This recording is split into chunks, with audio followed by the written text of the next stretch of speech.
Feather পারার জন্য কতটা কষ্ট করতেছে। Hey guys, this is Subrata and welcome to fresh a new blog. শীতের রাত্রে র্যাকেট খেলার মজাটাই আলাদা। সো আমি বিগত 4 বছর ধরে র্যাকেট খেলি না, আজকে ওরা সবাই র্যাকেট খেলতেছে। 3-4 বছর পর র্যাকেট খেলতে কি করেছে, অনেকদিন পর শীতকালে র্যাকেট খেলছি, ঠিক আছে।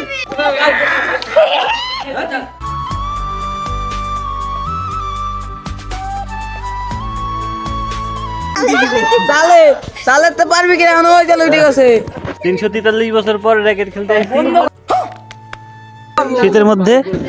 তারপরেও এই যে উঠাই দিচ্ছে ওরে।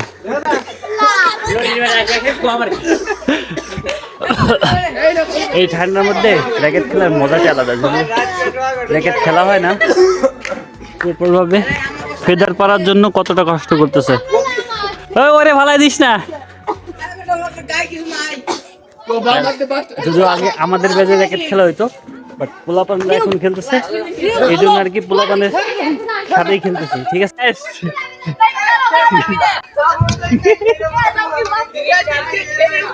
আমি একমাত্র শীতকালীন ব্লগার, ঠিক আছে, যে ব্লগ করতে করতে র্যাকেট খেলতেছে। ইচ্ছালে বাইরে গেছে বই নিয়ে হচ্ছে এখন ফেদারটা পারা হবে। যদি আমরা অনেকদিন র্যাকেট খেলি না শীতকালীন, আর এই শীতের মৌসুমে সিঙ্গেলের জন্য হচ্ছে বেস্ট র্যাকেট খেলা। যদি আগের মতন খেলা হয় না, মানে র্যাকেট।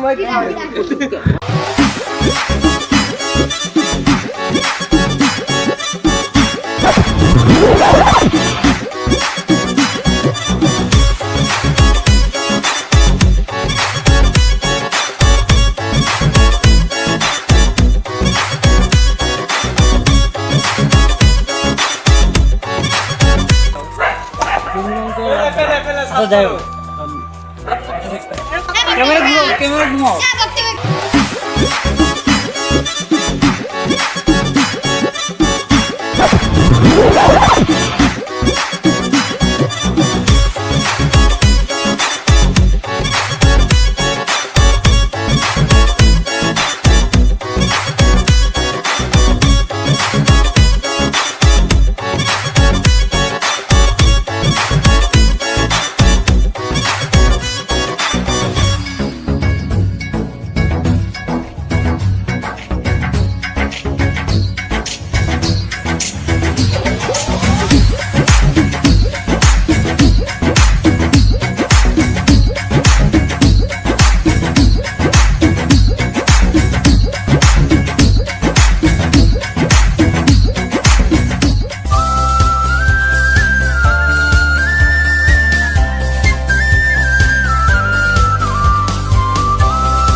চুরিটা হয়েছে, ঠিক আছে।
অনেকদিন পর র্যাকেট খেলা জিতলাম নাকি? কতদিন পর র্যাকেট ধরছি আদৌ জানি না। আর পোলাপান তো চেঁচায় পেঁচায় অস্থির। দেখ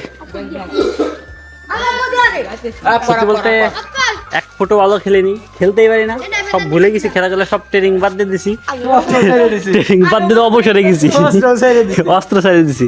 ঠিক আছে, এখন খেলাধুলা অন্য লেভেলের।